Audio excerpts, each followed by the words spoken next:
Hello my dear pure souls, जय श्री महाकाल। मैं Neha universe में बात करती हूँ law of attraction, meditation, affirmation, visualisation techniques, mantras पर। और आज हम बात करेंगे हीलिंग प्रोसेस पर।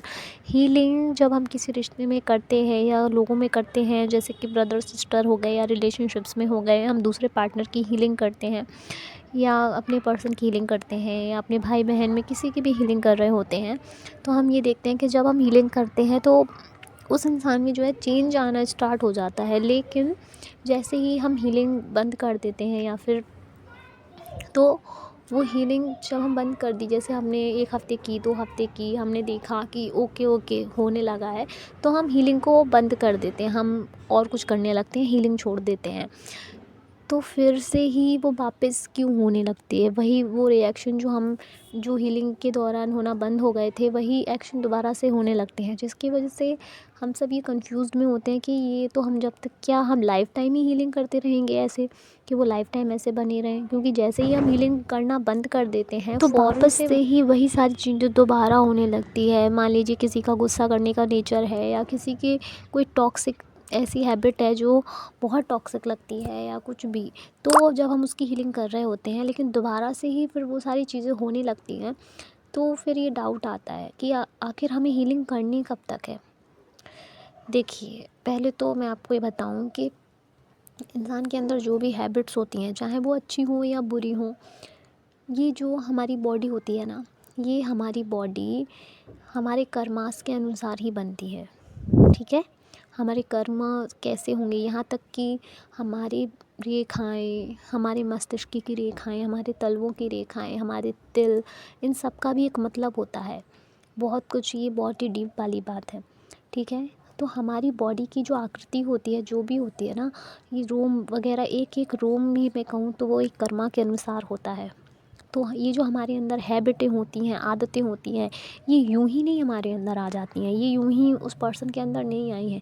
पता नहीं कितने कर्मा, कितने जन्मों की वो उसके कर्म होंगे, तब जाके वो हैबिटें उसके अंदर हैं। क्योंकि जब भी कोई इंसान की डेथ होती है, वो मरता है, तो वो मर जाता है, उसकी बॉडी चली जाती है, बट सोल तो जीवित रहती है। सोल तो हमेशा ही रहती है, सोल का कभी एंड नहीं होता, सोल हमेशा बनी रहती है। ठीक उसी तरीके से जब कहते हैं मरता है तो कोई कुछ लेके नहीं जाता, लेकिन कर्मा लेके जाता है। हमारे कर्म लेके ही वो मतलब जो इंसान होगा वो अपने कर्म को लेके ही जाएगा, चाहे वो मैं हूँ या आप हो। ठीक है, अगर मैं कुछ गलत कर रही हूँ तो अपने कर्म को लेके जाऊँगी, और अगर कोई भी पर्सन कुछ गलत कर रहा होगा तो वो अपने कर्मास को लेके तो ज़रूर जाएगा। उसके अकॉर्डिंग ही उसका नेक्स्ट बर्थ बनाया जाएगा, नेक्स्ट जन्म बनाया जाएगा, उसको फिज़िकली वैसा बनाया जाएगा। ठीक है, तो फिर अब ये जो हैबिट हैं जिनके लिए आप हीलिंग कर रहे हैं, आप सोच रहे हो कि वो 1 हफ़्ते में, 2 हफ़्ते में, 1 महीने में, 2 महीने में ही ठीक हो जाएं। क्या ये पॉसिबल है? पता नहीं ये कितने जन्मों की उसके अंदर ये टॉक्सिनिटी है ना। तो जब ये टॉक्सिक पर्सन है, उसके अंदर ये, उसकी सोल में ये बस चुकी है ये चीज़, तो आप सोचते हैं कि हमने जैसे ही हीलिंग करना स्टार्ट की, उनके अंदर चेंजिंग आना स्टार्ट हुआ, हम खुश हुए, लेकिन जैसे ही उसमें हल्का भी हमने चेंज देखा, हमने बंद कर दी, हमने यही गलत कर दिया। बल्कि यही तो टाइम है कि अब हमें और भी ज़्यादा हीलिंग करनी है, अब हमें और भी ज़्यादा ध्यान देना होता है। देखिए, इस बात को पास्ट लाइफ से समझेंगे तो शायद थोड़ा ये वीडियो बहुत लॉन्ग हो जाएगा, मैं आपको शॉर्ट में बताती हूँ। देखिए, जैसे हमारा जब कोई घाव होता है, ठीक है, बहुत बड़ा वाला घाव होता है कोई, तो उसमें से ब्लीडिंग जो होती है कंटिन्यू हो रही होती है, तो सबसे पहले प्रोसेस क्या होता है कि उसकी ब्लीडिंग को रोका जाए, कि उसकी ब्लीडिंग रुक जाए, फिर आगे की जो है उस पर दवाई वगैरह हो सकती है ना। तो ब्लीडिंग को रोकने के लिए सबसे पहले जो भी वो डॉक्टर्स दवा वगैरह करते हैं वो करते हैं, उसके बाद उसकी पट्टी वगैरह की जाती है ना। लेकिन यही जब होता है, जैसे ही ब्लीडिंग रुकती है, आगे की पट्टी होती है, आगे की दवा उसमें लगाई जाती है, सब होता है। लेकिन क्या अगर डॉक्टर ये सोच ले कि नहीं, अब तो ब्लीडिंग रुक गई, अब क्या है, वो तो छोड़ दे उसको ऐसा ही, तो क्या वो दोबारा से नहीं होगा ख़राब, घाव दोबारा और ज़्यादा हो जाएगा ना।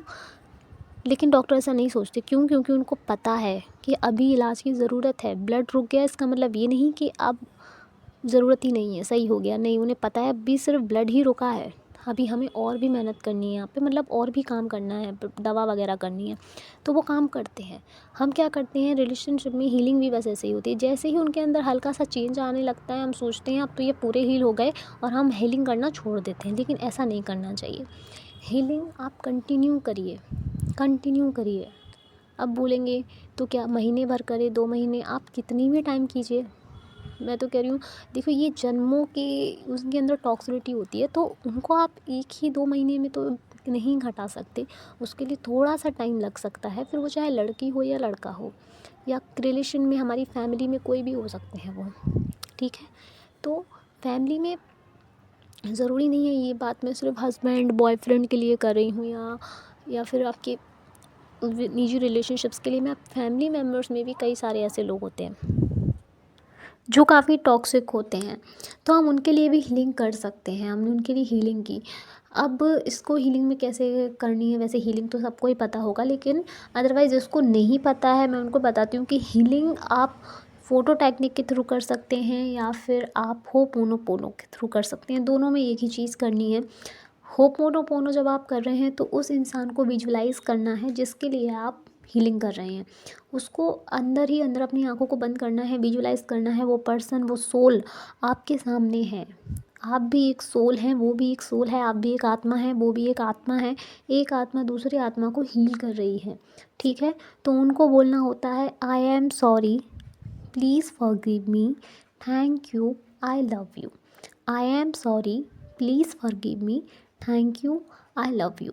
जब आप उस सोल के लिए ये होपोनोपोनो प्रेयर करते हैं तो क्या होता है कि वो पर्सन, उसकी जो सोल है ना, वो हील होना स्टार्ट होती है, उसके कर्मास हील होना स्टार्ट होते हैं, जिसकी वजह से उस इंसान के अंदर चेंज आते हैं। क्यों? क्योंकि वो सोल उस इंसान के अंदर ही है। तो हमें इंसान को नहीं बदलना है, हीलिंग करनी है सोल प्रोसेस पर। इंसान ऑटोमेटिकली चेंज हो जाएगा, ठीक है। लेकिन वो तब होता है जब अगर हम खुद से देखते हैं क्या हम चेंज हो सकते हैं। अगर हम खुद चेंज हो सकते हैं तो ओके, हम चेंज कर सकते हैं। लेकिन अगर हम खुद चेंज नहीं हो सकते तो फिर आप दूसरी सोल के लिए भी चेंजिंग नहीं कर सकते हैं। तो चेंज करने के लिए या हीलिंग करने के लिए सबसे इम्पोर्टेंट, इसको चेंज में मत लेके आए कि हम अगले पर्सन को चेंज कर रहे हैं। नहीं, हम चेंज नहीं कर सकते, हम सिर्फ हील कर सकते हैं, ठीक है। उनकी हैबिटों को छोड़ने में उनकी हेल्प कर सकते हैं। हम चेंज नहीं कर सकते, हम उनकी हीलिंग कर सकते हैं, और हीलिंग करने से वो चीज़ें काफ़ी हद तक कम हो जाती हैं। वो इंसान पोलाइट हो जाता है, पॉजिटिव हो जाता है। तो ऐसे कर सकते हैं, ठीक है। और इसे करने के लिए आपको सबसे ज़्यादा जो हेल्प लगती है वो लगती है सेल्फ़ लव की। अगर सेल्फ़ लव आपके पास है तो आप कुछ भी हील कर सकते हैं, कोई भी मेडिटेशन कर सकते हैं, कुछ भी कर सकते हैं। मीन्स अगर आपके अंदर सेल्फ़ लव है तो आपके पास एक लव की पावर है जिसके थ्रू आप जो चाहें वो हील कर सकते हैं। तो सेल्फ़ लव आपकी पावर होगी, ठीक है। या इसको एक समझ लीजिए, आपका एक हथियार है कि आप इसके थ्रू कोई भी नेगेटिविटी को रिमूव कर सकते हैं, हटा सकते हैं, ख़त्म कर सकते हैं, ठीक है। लेकिन सेल्फ़ लव होना बहुत इंपॉर्टेंट है। सेल्फ़ लव में कमी नहीं आए, सेल्फ़ लव करें, खुद से प्यार करें, और फिर उसके बाद आपको जो करना है आप वो करें, ठीक है। तो चेंज नहीं करना है, सिर्फ हीलिंग करनी है, ठीक है। कोई भी पर्सन हो, कैसा भी पर्सन हो, अगर कंटिन्यू उसकी हीलिंग करते हैं तो हो जाती है। हाँ, मैंने फ़ोटो टेक्निक नहीं बता पाया। फ़ोटो टेक्निक में क्या करना होता है, उस पर्सन की फ़ोटो लेते हैं, उससे आई कांटेक्ट करते हैं, और आई कांटेक्ट करते करते होपोनोपोनो प्रेयर करते हैं। आई कांटेक्ट करना होता है, उसमें आपको होपोनोपोनो बोलनी है, और साथ ही साथ जब आप होपोनोपोनो बोल लें, आप कम से कम जितना बार आपको कंफर्टेबल लगे, काउंटिंग नहीं करनी है, क्योंकि काउंटिंग करते हैं तो पूरा फोकस वहाँ नहीं हो पाता होपोनोपोनो पर। फिर आप काउंटिंग में आपका माइंड बढ़ जाता है, इसलिए आप जब तक आपका मन कर रहा है आप होपोनोपोनो प्रेयर करें। उसके बाद जब आपको लगे कि यस मैंने कर लिया, इनफ है, उसके बाद आप वो सारी हैबिट्स बोलें। जैसे आप बहुत पॉजिटिव हैं, आप बहुत अच्छे इंसान हैं, आप बहुत लॉयल पर्सन हैं, आप बहुत पीसफुल पर्सन हैं। इस तरीके से आप जो भी चाहते हैं कि इनके अंदर ये इनहेल्स हो, ये चीज़ बढ़े, ठीक है, ये चीज़ हो, तो वो चीज़ें आप उनको बोलिए जिस तरीके से दे रहे हैं आप उन्हें। ओके, एक तरीके से आप उनकी हीलिंग कर रहे हैं और उन्हें ये सब गिफ्ट कर रहे हैं, तो आप उन्हें दें। आप कंटिन्यू करते रहिए इसको, इसमें वेट नहीं करना है कब चेंज होगा, कब चेंज होगा, कब होगा, नहीं, ये वो होता है, वो हो रहा है, उसी वक्त हो रहा है वो, ठीक है, उसी वक्त वो चेंजिंग हो रही है, ठीक है। यही फील करना है आपके, वो हो रही है, हो रही है, और एक दिन आप खुद ये फील करेंगे। आपको महीने, हफ्ते, ये सब काउंट नहीं करना है कि मुझे इतने हफ्ते हो गए, मुझे इतने महीने हो गए, नो, आप बस करते जाइए, करते जाइए। आपको खुद फील होगा, खुद फील होगा एक दिन कि आप खुद सोचोगे, आप खुद सरप्राइज़ हो जाओगे इस बात से कि यस, ये पूरी तरीके से हील हो चुकी हैं, हो चुका है, हो चुकी है, ठीक है। जब आप ऐसा करेंगे, फिर जब आपको कंफर्म हो जाए कि यस हो चुका, तब हीलिंग आप स्टॉप करें। ऐसे बीच बीच में हीलिंग स्टॉप ना करें, क्योंकि आप हीलिंग करते हैं, कुछ थोड़ा बहुत सुधार होता है, लेकिन फिर से वही चीज़ें होने लगती हैं, जिससे आपको ये भी लगता होगा कि ये क्या है ना। तो इसलिए आप कंटिन्यू हीलिंग करते रहें, करते रहें, और फिर एक दिन 100% हीलिंग हो जाएगी कंप्लीट। ओके, तो इसको ज़रूर आजमाएं, ये 100% वर्क करता है, ठीक। जब हम किसी के लिए कुछ नेगेटिव बोलते हैं तो वो भी होता है, जब पॉजिटिव बोलते हैं तो पॉजिटिव होता है। और ज़्यादा से ज़्यादा इस बात पर बिल्कुल ध्यान रखें कि जिस बात पर आपका ध्यान ज़्यादा होगा वही बात बढ़ेगी। अगर आपका नेगेटिविटी पर फोकस है तो फोकस रहेगा और वो बढ़ेगी। पॉजिटिविटी पर फोकस रखना है, भले ही सामने जैसा दिख रहा हो, जैसा भी हो रहा हो, लेकिन आपको पॉजिटिव विजुलाइज करना है और पॉजिटिविटी पर ही ध्यान रखना है। आप देखेंगे जैसी आपकी दृष्टि वैसी सृष्टि हो जाएगी, ठीक है। तो मिलते हैं नेक्स्ट वीडियो में, जब तक अपना ख्याल रखिए, पॉजिटिव रहिए। बाय बाय, जय श्री महाकाल।